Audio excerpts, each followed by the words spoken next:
అక్కడికి మామగారు వచ్చారు కదా కాలక్షేపం ఈ రోజుకి సెలవు పెట్టేస్తాను. వద్దాడు ఆ కాలం నీకు ఎవరన్నా చేసుకోవద్దు. ఆఫీస్కి ఆఫీస్కి వెళ్ళకపోతే సెలవు మాత్రమే వృధా అవుతుంది. ఏమవుతుందో అలా కదే అదే ఈ పూట ఉండిపోతుంది.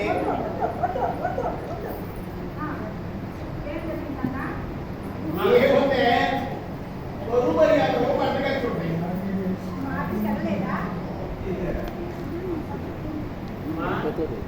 అల్లుడు గారి మనసంతా ఇక్కడే ఉంటే మనిషి మాత్రం ఇది ఉపయోగం ఉంది. నిజం చెప్పాడు ముసలు.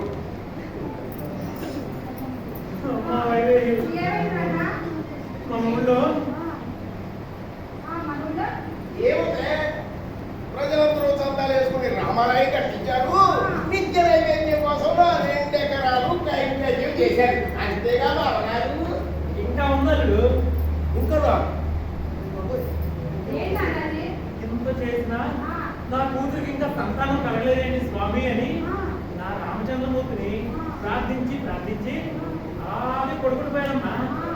ఇద్దరులో శ్రీరామచంద్రుడు దర్శనించుంటాడే. ఒకనేమిటమ్మా రామాయణంలో పడిన వాట్ల సీతాదేవి ఏమంటనే నీ అమ్మాయిని అడుగుకి పంపించు, కావాలా పిల్లలు కొడతారని చెప్పండి.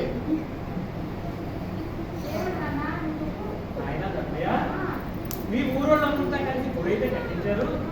నిత్య నైవేద్యం కూడా ఏర్పాటు చేశారు. కానీ నా పసుపు కుంకుమ మాత్రం సమర్పించలేదు. అందుకే నీ కూతురికి సంతానం లేదని చెప్పింది. చెప్పిందమ్మా. ఏది దాంతో పాటు గాజు కూడా గాజు ఏది ఉంటే కేవలం పసుపు కుంకాల కోసమైతే మనం భయపడాల్సిన పనే లేదు. ధైర్యంగా వీళ్ళ చుట్టూ రావాలంటే ఏమో వేస్తారు. నేను ఆ పని చూసుకుంటాను. నువ్వు గాజు సంగతి బావగారు, మీరు అర్జెంటుగా ఫ్యాన్సీ షాప్కి వెళ్ళి అమ్మవారికి మోవ చేతి వరకు గాజు వేయించండి.